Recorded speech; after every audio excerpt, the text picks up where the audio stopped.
Абыйский улус посетил вице-премьер Якутии Анатолий Скрыбыкин. Он осмотрел места случайного отстоя судов. Напомним, что прошлой осенью из-за обмеления рек ряд судов встал и вмерз в лед.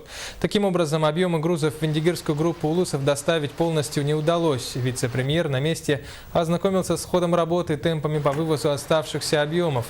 Увиденным Анатолий Скрыбыкин остался доволен. Также вице-премьер обратил особое внимание подготовительным работам к навигации текущего года.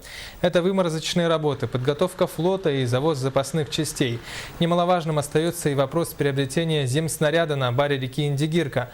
В целом Анатолий Скрыбыкин отметил, что все идет по графику. В этом году достаточно профинансирована закупка запасных частей для Белогорского судоходного участка. Сегодня готовится технический участок, земснаряд, который должен будет обеспечить нам работу флота в летний период.